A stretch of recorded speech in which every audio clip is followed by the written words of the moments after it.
నేర్చుకుంటున్నాం. సో అందరికీ good morning. ఈరోజు క్లాస్ నీతి ఆయోగ్. ఇంతకుముందు యాక్చువల్గా మనకు ప్రణాళిక సంఘం అనేది ఉండే, ఇప్పుడు నీతి ఆయోగ్ అనేది ఏర్పడింది. సో నీతి ఆయోగ్ ఏ విధంగా ఏర్పడింది, ప్రణాళిక సంఘాన్ని ఎవరు ఏర్పాటు చేశారు, సో నీతి ఆయోగ్ ఎందుకు రద్దు చేయాల్సి వచ్చింది, నీతి ఆయోగ్కి ప్రణాళిక సంఘానికి ఏం తేడా ఉంది, రెండు ఒకటేనా, సో అనేది మనం ఈరోజు తెలుసుకుందాం. వీడియో చివరి వరకు చూస్తే నీతి ఆయోగ్కి ప్రణాళిక సంఘానికి భేదం తేడా అనేది మీకు తెలుస్తుంది. సో నీతి ఆయోగ్ మీన్స్, అంతకంటే ముందు మన ప్రణాళిక సంఘం ఎలా ఏర్పడింది అది తెలుసుకుందాం. ప్రణాళిక సంఘం ఏర్పాటు కావడానికి బ్రిటిష్ ప్రభుత్వం 1946 సంవత్సరంలో కేసీ నియోగి ఆధ్వర్యంలో ఒక కమిటీని ఏర్పాటు చేయడం జరిగింది. ఆ కమిటీ సూచన మేరకు 1946లో అది కేసీ నియోగ్ కమిటీ నివేదిక ఇచ్చింది. నివేదిక ఆధారంగా మన భారతదేశంలో 1950 మార్చ్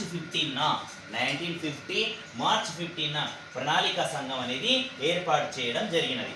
సో ఏ ప్రణాళిక సంఘాన్ని ఏర్పాటు చేయడం జరిగింది. సో ప్రణాళిక సంఘం మరి ఎప్పటి వరకు కొనసాగింది అంటే 2014 వరకు. ఎప్పటి నుంచి 1950లో ఏర్పడి 2014 వరకు 12 ప్రణాళికలు ఏర్పాటు చేసినాం. ఈ 12 ప్రణాళికల్లో మరి నూతనంగా ఏర్పాటు చేసినటువంటి 2014లో ఏర్పడిన బీజేపీ ప్రభుత్వము ఈ యొక్క ప్రణాళిక సంఘాన్ని ఆగస్టు 17, 2014న రద్దు చేయడం జరిగింది. మరి ప్రణాళిక సంఘానికి ఇంతకుముందు ప్రణాళిక సంఘం కేసీ నియోగి కమిటీ సూచన మేరకు 1950 మార్చ్ 15న ఏర్పడింది. ప్రణాళిక సంఘానికి చైర్మన్గా ఎవరు ఉండేవారు అంటే ప్రధాని అయితే ప్రణాళిక సంఘానికి చైర్మన్ ఆయనే. సో మొదటి ప్రణాళిక సంఘం చైర్మన్ జవహర్ లాల్ నెహ్రూ. ఈ మొదటి ప్రణాళిక సంఘానికి చైర్మన్ జవహర్ లాల్ నెహ్రూ. మొదటి పంచవర్ష ప్రణాళిక అనేది దేనికి ప్రాధాన్యత ఇచ్చింది అంటే వ్యవసాయానికి ప్రాధాన్యత ఇచ్చింది. రెండవ పంచవర్ష ప్రణాళిక పరిశ్రమలకు ప్రాధాన్యత ఇచ్చింది. మరి ప్రణాళిక సంఘం చివరి చైర్మన్గా ఎవరు వ్యవహరించారు అంటే మరి 2014లో అప్పుడున్నటువంటి ప్రధాని మన్మోహన్ సింగ్ గారు. సో ప్రణాళిక సంఘం చివరి చైర్మన్ కూడా మన్మోహన్ సింగ్ గారే. ఓకే, మరి నీతి ఆయోగ్ అనేది ప్రణాళిక సంఘాన్ని తీసేసి నీతి ఆయోగ్ అనేది ఏర్పడ్డది. మరి ఎవరి సూచన మేరకు ఏర్పడింది నాన్న అంటే కేబినెట్ మంత్రులందరూ కలిసి ఒక సలహా తీసుకొని, అందరు కార్యదర్శి అందరు సలహా తీసుకొని ఈ నీతి ఆయోగ్ అనేటటువంటిది ఏర్పాటు చేయడం జరిగింది. ఏ కమిటీ సూచన మనకు మాత్రం ఈ నీతి ఆయోగ్ ఏర్పాటు జరిగింది అని ఎగ్జామ్ అడిగితే కేబినెట్ కమిటీ సూచన మేరకు నీతి ఆయోగ్ జనవరి 1, 2015న నీతి ఆయోగ్ ఏర్పడింది. సో అసలు నీతి అంటే ఏంటి? నీతి అనగా పాలసీ. సో ఆయోగ్ అనగా కమిషన్. సో నెక్స్ట్ వన్, మన నీతి ఫుల్ ఫామ్ ఏంటి? నీతి ఆయోగ్ ఫుల్ ఫామ్ ఏంటి? నీతి ఆయోగ్లో national institution for transforming India Aayog అనేది నీతి ఫుల్ ఫామ్. సో మరి నీతి ఆయోగ్ ఎప్పటి నుంచి అమల్లోకి వచ్చిందంటే జనవరి 1, 2015. మరి నీతి ఆయోగ్ నినాదం ఏంటి, స్లోగన్ ఏంటి? What is the slogan of నీతి ఆయోగ్? బలమైన రాష్ట్రాలతో బలమైన దేశం, బలమైన రాష్ట్రాలతో బలమైన కేంద్రం అనేటటువంటిదే నీతి ఆయోగ్ నినాదం. మరి నీతి ఆయోగ్ ప్రధాన కార్యాలయం ఎక్కడుంది? యోజనా భవన్. నీతి ఆయోగ్ ప్రధాన కార్యాలయం పేరుని ఏమని పిలుస్తామంటే యోజనా భవన్. ఇది న్యూఢిల్లీలో ఉంది. సో మరి అధికారిక పత్రిక, నీతి ఆయోగ్ అధికారిక పత్రిక ఏది నాన్న అంటే యోజన. ఇది ఎప్పుడు కూడా యోజన అనే పత్రికను నీతి ఆయోగ్ విడుదల చేస్తుంది. నీతి ఆయోగ్ ఏమేం పనులు చేస్తుంది, నీతి ఆయోగ్ ప్రభుత్వానికి ఎలాంటి సలహాలు ఇచ్చింది అనేది ఏ పత్రికలో వెల్లడిస్తారు అంటే యోజన అనే పత్రికలో. సో భారత ప్రధాని నరేంద్ర మోడీ నేతృత్వంలో ప్రణాళిక సంఘం స్థానంలో కొత్తగా వచ్చినటువంటిదే నీతి ఆయోగ్.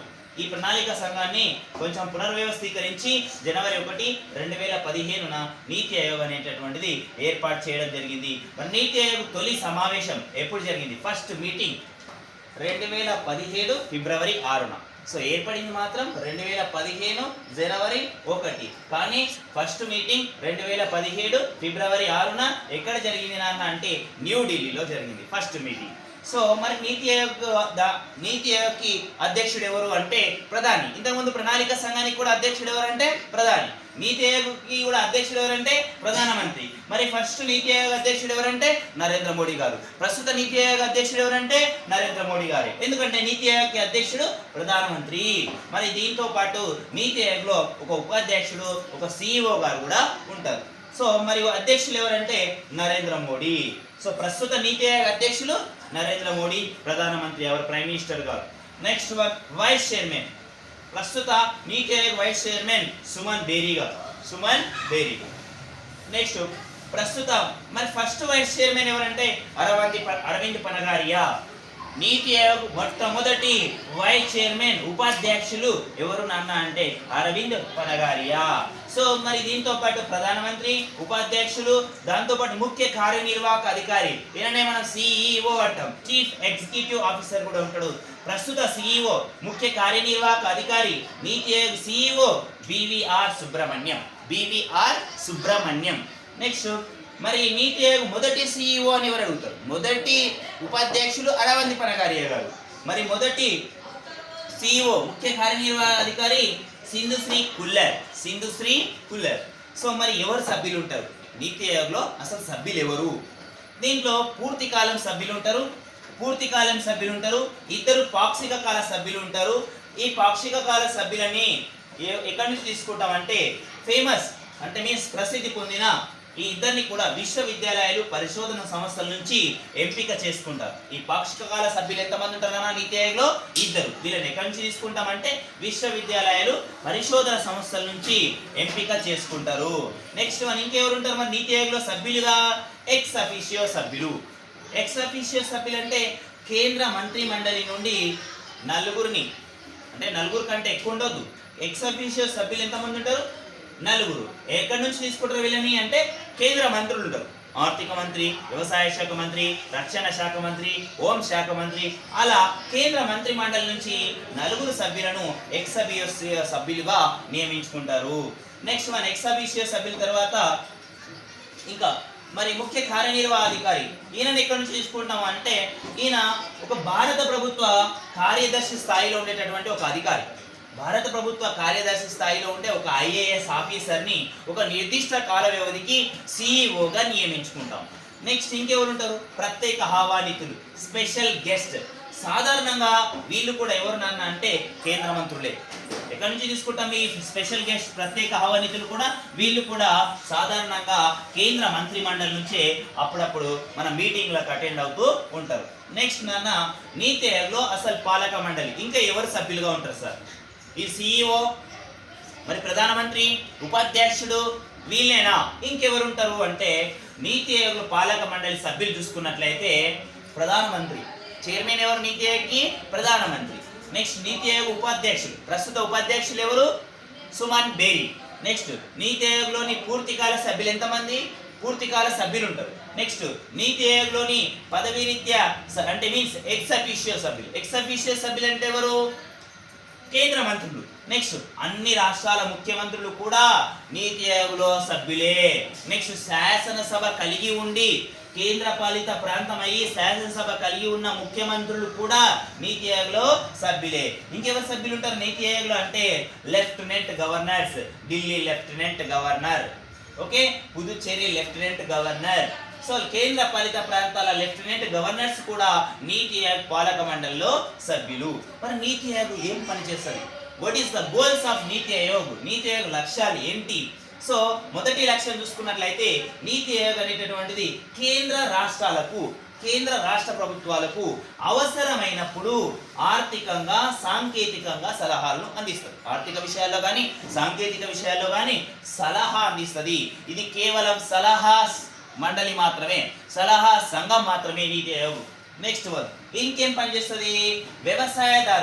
వ్యవసాయదారుల ప్రయోజనాలు, వ్యవసాయ ఉత్పత్తులు, ఆహార భద్రత అంశాలను సమ్మిళితం చేయడం. అనేది కూడా నీతి ఆయోగ్ లక్ష్యం. నెక్స్ట్ ప్రపంచంలో సామాజిక ఆర్థిక సమస్యల చర్చల్లో భారత్ను ప్రధాన పాత్రధారి చేయడం కూడా నీతి ఆయోగ్ లక్ష్యం. అంతర్జాతీయంగా కొన్ని ఆర్థిక విషయాల్లో మనం చర్చల్లో పాల్గొని భారత్ని ప్రధాన పాత్రగా ప్రధాన పాత్రధారిగా చేయడమే నీతి ఆయోగ్ లక్ష్యం. ఇంకేం లక్ష్యం ఉంది అంటే నాన్న, ఉత్పత్తి ప్రక్రియలో అభివృద్ధి చెందుతున్న మధ్యతరగతి వర్గాల్ని సమర్థవంతంగా వినియోగించాలి, సమర్థవంతంగా వారిని ఉపయోగించుకోవాలి. ఉత్పత్తి ప్రక్రియలో ఎవరిని ఎక్కువగా ఉపయోగించుకోవాలి అంటే మధ్యతరగతి వారిని. నెక్స్ట్ ప్రవాస భారతీయులను, అంటే ఇక్కడ నుంచి వేరే దేశానికి వెళ్ళి ఉండే వాళ్ళని ఏమంటారు? ఎన్ఆర్ఐలు, ప్రవాసీ భారతీయులు అంటాం. మన ప్రవాసీ భారతీయ దివాస్ని ఎప్పుడు జరుపుకుంటాం? జనవరి 9కి మహాత్మా గాంధీ భారతదేశం దక్షిణాఫ్రికా నుంచి భారతదేశంకి వచ్చినందుగా జనవరి 9ని ప్రవాసీ భారతీయ దివాస్గా జరుపుతాం. ఎవరైతే మన దేశం విడిచి వేరే దేశంలో వెళ్ళారో, ఎన్ఆర్ఐలుగా ఉన్నారో వాళ్ళని మన దేశంలో, మన దేశ అభివృద్ధిలో మనం భాగస్వాములుగా చేయడం. నెక్స్ట్ మానవ వనరులను శాస్త్రీయ మానవ మూలధనంగా మార్చడం. మానవ వనరులను శాస్త్రీయ మానవ మూలధనంగా మార్చడం. మానవ వనరులు అంటే లాయర్లు కానీ, టెక్నికల్ పర్సన్స్, ఇంజనీర్స్ కానీ, డాక్టర్స్ కానీ, వాళ్ళందరూ కూడా మానవ వనరులు. వాళ్ళని ఎలా ఉపయోగించుకోవాలి? మూలధనంగా ఉపయోగించుకోవాలి. నెక్స్ట్ వన్, సాంకేతిక ఆధారంగా పట్టణాలను అభివృద్ధి చేయాలి. నెక్స్ట్ పౌర భాగస్వామ్యం, సమాన అవకాశాల కల్పనను కలిగించడమే నీతి ఆయోగ్ లక్ష్యం. సో మన ప్రణాళిక సంఘానికి నీతి ఆయోగ్కి ప్రధానమైన తేడా ఏంటి? అసలు డిఫరెన్స్ ఏంటి అంటే, ప్రణాళిక సంఘం అనేది కేంద్ర మంత్రులకు, రాష్ట్ర మంత్రులకు లేదా రాష్ట్ర ప్రభుత్వానికి మంత్రులకు నిధులు కేటాయించేది ఇంతకు ముందు ప్రణాళిక సంఘం. కానీ ఇప్పుడు ఈ నీతి ఆయోగ్ అనేది కేంద్ర మంత్రులకు కానీ, రాష్ట్రాలకు కానీ నిధులు కేటాయించే బాధ్యత ఆర్థిక శాఖ తీసుకున్నది. ఇంతకుముందు నిధులు కేటాయించే బాధ్యత కేంద్ర మంత్రులకు కానీ, రాష్ట్ర ప్రభుత్వాలకు కానీ నిధులు కేటాయించేటటువంటి బాధ్యత ప్రణాళిక సంఘానికి ఉండేది. ఇప్పుడు కేంద్ర మంత్రులకు కానీ, రాష్ట్రాలకు కానీ నిధులు కేటాయించే బాధ్యత ఆర్థిక మంత్రిత్వ శాఖది. ఇది ప్రధానమైనటువంటి తేడా నీతి ఆయోగ్కి మరి ప్రణాళిక సంఘం. ఇది నీతి ఆయోగ్ గురించి. నీతి ఆయోగ్ ఎప్పుడు అమల్లోకి వచ్చింది? 2015 జనవరి 1. ఓకే, దీని గురించి ఒకసారి గుర్తుపెట్టుకోండి, చదువుకోండి. Thank you.